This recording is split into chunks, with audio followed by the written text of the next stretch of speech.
Hi, guys. Welcome back to Reality After Show. I'm producer Bobby Goodsby. I'm joined, as always, by my dear friend, Jonny Fairplay. Johnny, I wish it was under better circumstances. I'll have you fill in the audience of what we're doing here and why we're here today. Uh, this is the podcast I never wanted to do. I saw that it could be a possibility 23 years ago before there was such thing as a podcast. But Friday night, February 7th, my grandmother, Jean Hauser, passed away. And yes, the one affectionately known as the dead grandma. She is unfortunately now really no longer with us. And um, if it's okay with you and everyone else, I just wanted to share a few stories and I knew you were the person to handle this in a respectful and hopefully semi fun manner. And I just want to let people know, like who the dead grandma was, because she was someone that was special to me, and there's a lot more to it than just the hoax of the quote unquote dead grandma lie prank. Yeah. Yeah, and I'm so sorry for your loss. I know that, you had a crazy, crazy time with reality TV. But at the end of the day, this is your grandma, and this is unfortunate. It's part of life. But I'm so happy we have this platform that you can speak about her and talk about your relationship. And let's go and dive into that. So, tell me about your grandma. What kind of person was she? My grandmother was beautiful. I mean, honestly, you saw Probst on the live reunion special for Survivor Pro Islands. He's imagining, this little old frail lady, and she was beautiful. She was actually upset at me that she was like, "Why couldn't you have done this 30 years earlier?" And I'm just like, "Well, I don't." I don't think the timing would have worked out for the fact that there wasn't reality television as a platform back then, and I wasn't famous back then and given the opportunity. But no, I just always remember her being beautiful, and just a few quick stories here. My grandmother, she loved Pontiac cars. Every year she would get a brand new Pontiac. I remember one year I believe it was the Pontiac Fifth Avenue. It was the first car that had the voice that would talk to you. And Oh, I thought the funniest thing in the world when it would, your door is ajar. And I'm like, why is your door ajar? How is it a jar? Why? Because I thought it was referring to like a pickling jar of some kind. So, yeah. I remember that. I also remember back when I was a kid, for Christmas, we used to always look through the Sears wish book. That was the thing. Well, my grandmother always had a lot more money than I did, and my parents and the other kids that I grew up with. And so instead of the Sears wish book, she had the Neiman Marcus Christmas catalog. And so I remember going there and looking. I was just like, "Wow, this is like rich people stuff." And when I was a little kid, I loved Michael Jackson and Prince. Those were my two favorites on the planet. And I liked Prince a little more than Michael Jackson. I'm probably one of the few. The first concert my dad ever took me to was the Prince Purple Rain tour. And at 10 years old, like he actually went the night before to make sure it was okay to take a 10-year-old to. And so I remember back, like, one of my favorite items as a kid. I remember going through, I believe it was the Saks Fifth Avenue catalog. Once again, something that we didn't get sent to my house. And the crazy thing is, I think everyone could get those things, Yeah. but I remember in the Saks Fifth Avenue catalog, there was a purple members only jacket. And my grandmother ordered me a purple members only jacket and a purple and white striped shirt to go with it. And That's awesome. I considered it the coolest members only jacket of all time. A lot of others did. Many people did not find that to be the coolest. I did get beat up, shockingly. I got beat up a lot as a kid. It's fine. Life worked out. I'm okay. No trauma.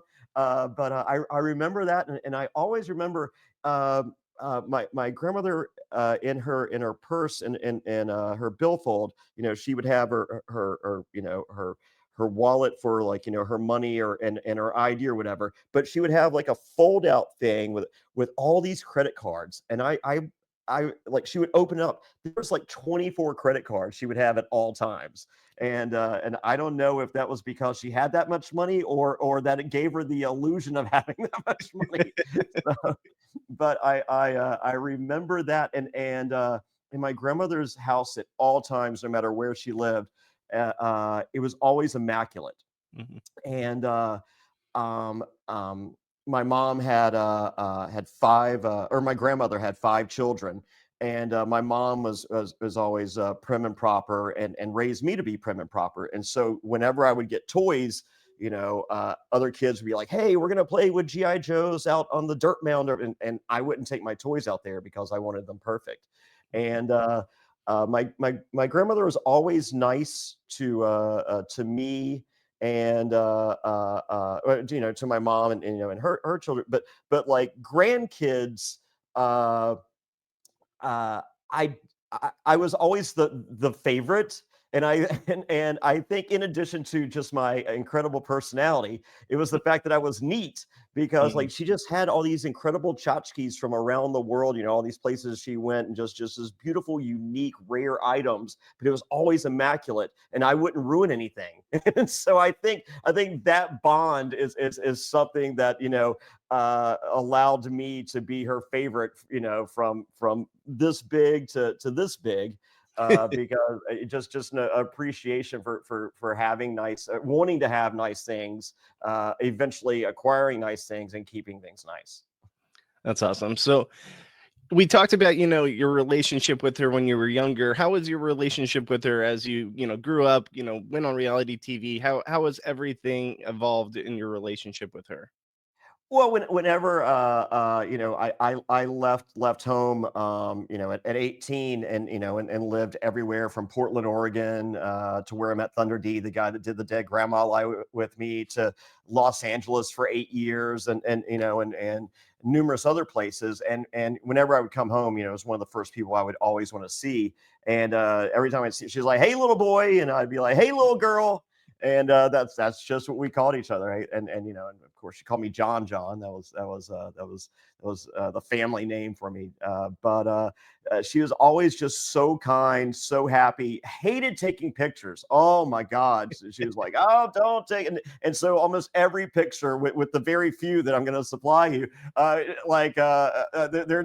it's just her doing this. And the crazy thing was, she was beautiful. I mean, a lot of people her entire life compared her to Elizabeth Taylor. I mean, she's a Oh. beautiful woman, and then having two kids now. I have two girls, one 17 and one 7. And whenever she see them, I mean, she loved little girls. She's like, "Oh my Mm. God, you're so beautiful, just like me."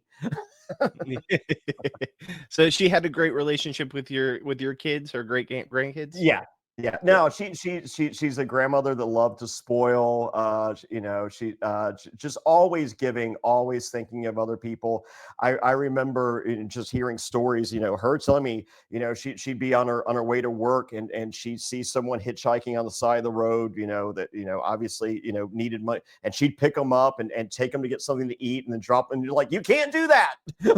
Like, Yeah. what are you doing? So, and I remember she was at this one grocery store and someone stole her purse, and she tried to fight him for her purse. It's just like, "Give up your purse. You can replace those 24 credit cards. What are you doing?" Right. So, but no, she was so kind, but at the same time, there was just a spirit to her. I mean, it's full of spunk. I mean, like anyone, if she wanted you to know her opinion, she'd give it to you. And I remember one of my last jobs, before leaving to go to college. She was manager of a truck stop called Wayside Diner, and she was the manager there. And they had a jukebox at the back of this truck stop, and the truckers love to play "Strokin'," Clarence Carter.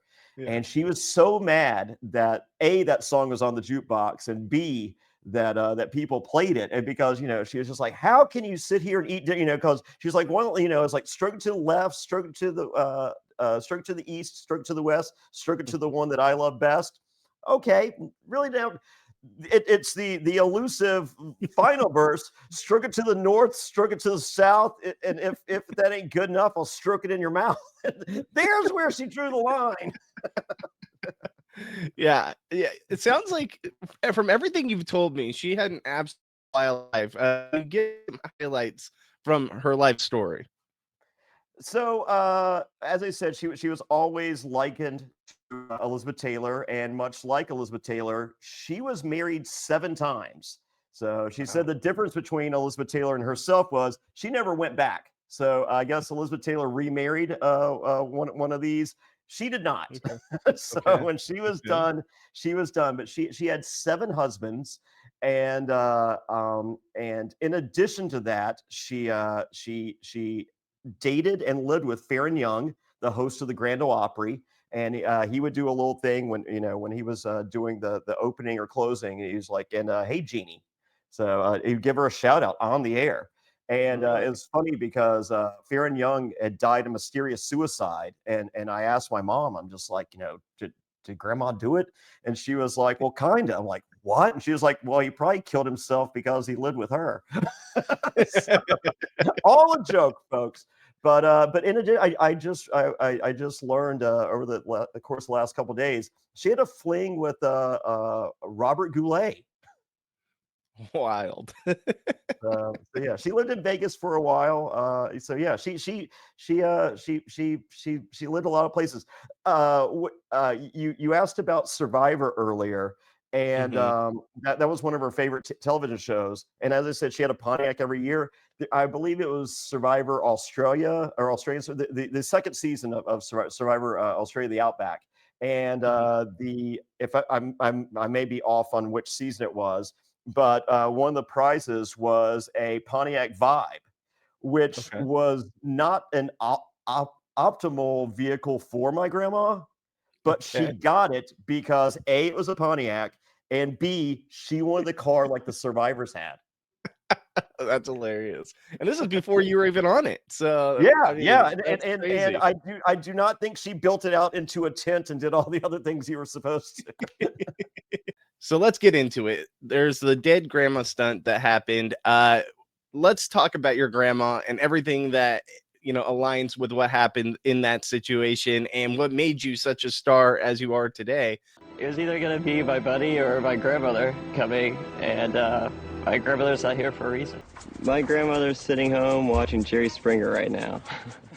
She's most definitely still alive. This is John's grandmother, Jean. So did you know anything about the... First of all, let me say what everybody's thinking. We're imagining, when we hear this dead grandmother, we're imagining a frail, maybe 85, 90-year-old grandmother. We're not imagining this young, beautiful woman. But this is your grandmother, right, John? Oh, that's my grandma. Okay. Were you in on this? No, no.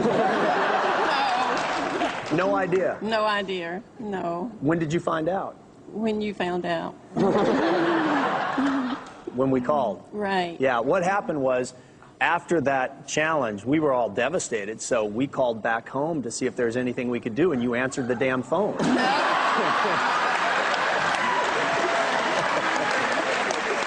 Are you okay with this? Is this something you expect from John? Well, you outwit and outsmart. So it was a outlast, game. yeah. It was a game. John, any remorse at all thinking back on that a little bit? No way. Are you kidding me? I didn't play fair and didn't plan on it. Happy that my grandma's at home and doing just fine. Can't wait to see her. Tell me about her Survivor fandom. You talked to me about her in the car with the Pontiac. How big of a super fan was she of Survivor even before you were on? Okay, so my grandmother had 2 television viewing habits. She had her daytime, in which she loved Jerry Springer. She would watch Jerry Springer every day, and she would tape Jerry Springer. Okay, so because the only reason I know this is when I was asked to be on Survivor, and I'd come home for a couple weeks to get all my affairs in order before I went out there, and they're asking for all these documents for me to fax and send off, because this is back in 2003. So my grandmother had a fax machine, so I'd go over there, and I remember one morning waking up, and And I just put on the television just to have, background noise while I'm getting stuff together, getting dressed, all that or whatever. And I was flipping channels, and it landed on Jerry Springer. And I was just like, oh my God, I haven't watched Jerry Springer since college, whatever. So I'm checking it out. And I was like, oh my God, this is crazy. So not really paying attention, but I caught, just some of whatever story was happening in that episode, maybe through osmosis or whatever, not really watching. Fast forward 3 hours later, I'm over at my grandmother's faxing some stuff, and she's got Jerry Springer on, and I catch a line that I'd called earlier, and I was just like, how many times a day do they replay the same episode? And she was like, oh no, I record it. And I'm like, what? She would watch Jerry Springer multiple times a day from recording. She was a Jerry Springer super fan before there were super fans of any show. So good for Yeah, her. yeah. So and fast forward, like later on, she became a big Dr. Philaholic. So Okay. that was so but so that's daytime viewing. Nighttime viewing, reality television, number one with a bullet, no contest, Survivor. And her favorite Survivor ever, Jeff Probst. Look, I've been told, and when she came out for the live finale, the most handsome man on the planet, Jeff Probst. So her I guess her two favorite Survivor, and she would call the show Survivors. She goes, yep, my grandson's gonna be on Survivors. Y'all need to watch Survivors. But her two favorite Survivors are Jonny Fairplay and Jeff Probst. Maybe not in that order.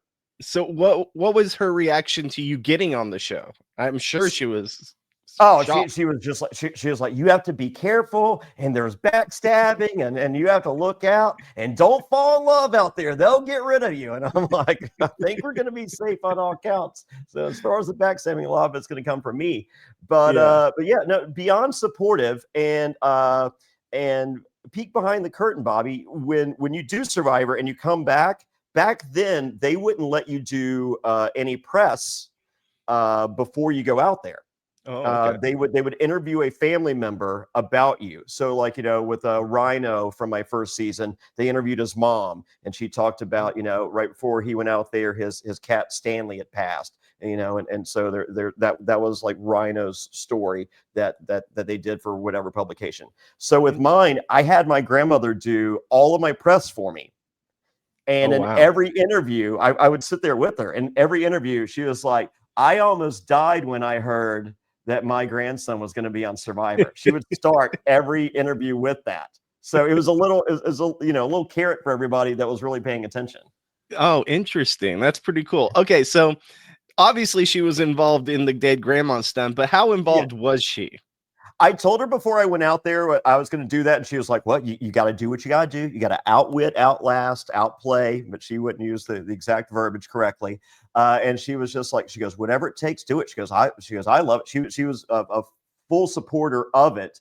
And I remember when that episode aired, I went over to I watched with my family. She was there, and the whole time I'm doing the dead grandma line. She's like, I'm right here. I ain't dead. So she loved it. She actually got dead Gma on her license plate. Yeah. So she rode around town, and she loved it. I mean, she when I was a little kid, people used to ask me what I want to be when I grew up, and I was like, I want to be famous. And my grandma wanted to be famous too, and she wished it had been 30 years earlier, but she'll take it. The only thing she didn't that would throw her for a loop sometimes is she'd ride around town in whatever vehicle, whatever Pontiac she was in at the time, and it had dead Gmon license plate, and people beat the horn at her, and she was like, every time I go somewhere, someone's always beeping the horn at me. Did not piece the two together. So obviously she got recognized. How did she respond to the attention after, your Survivor season was over? She loved it. She considered herself, and she would tell anyone that would listen, she was the most famous grandma of all time. And I think she's right. I can't think of a more famous grandma. So, and people would ask her, who's your favorite? She goes, I love my grandson. I love Jeff Probst. He's a handsome man. And she hated Rupert. She hated Rupert. Why'd she hate Rupert? And Rupert. Well, you don't threaten to beat up someone's grandson, think they're going to like you. That's true. That is Yeah. true. It's so funny to hear. All right, so uh, did being a part of all this make her happy? At the end of the day, do you think that she absolutely enjoyed her role in Survivor lore and her place in history? I think it's twofold. I think she did. I think she enjoyed the attention to whatever extent that she wanted the attention. As I said, she loved being famous, but would have preferred it at an earlier age. So she's very proud, and as I said, very beautiful. But she harkened back. They had this prettiest girl thing they used to do back in the day here in Danville, Virginia, and it was like the Schoolfield Sweetheart of the Year. And every year a senior would win that award. She won that award when she was 16 years old. So the youngest person to ever win. So she loved her looks, and she deserved to love her looks. She was just so beautiful. So but I feel more so than that, because as I mentioned before, she was so giving. I think if she, if she had had an extra $100,000 or $1 million or whatever financially she could have given me to be like, here, take this and give yourself the greatest life, use this as a foundation to give yourself the greatest life possible, she would have, but she didn't. And I think giving me the dead grandma lie is what in her heart is what she could give me to build upon everything that I've done. And she did. I Yeah. mean, I do feel that she was the most famous grandma of all time. And I do feel there's a fact that, we're still talking about this 23 years later, I there's a reason that I'm getting, phone calls, to do House of Villains 22 years later. And, it's insanity. So, but I feel that what she gave me, I think meant just as much to her as what she got out of it, but Yeah, I possibly mean, more.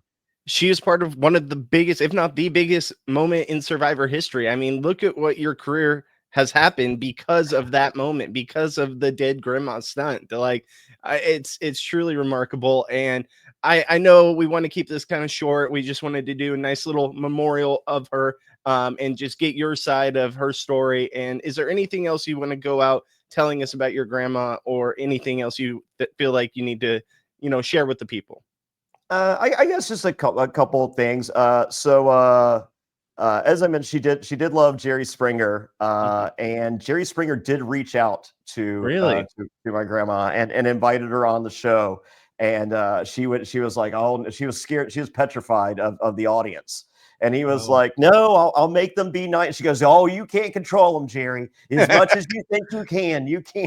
She So knows. She's the super fan. She knows. yes, but he wanted her out there. I wanted her out there. I thought she would enjoy it, and she was like, absolutely not. But she loved Jerry, and I ran into Jerry Springer a couple years after that in Ohio, and we chatted, and he loved her, and he loved that I did the call out, and he was like, because we tried to get her out. I'm like, I know. She told me. So, but I will say this. I she was one of the most influential people and most wonderful people that I've had in my life, and that makes me who I am today.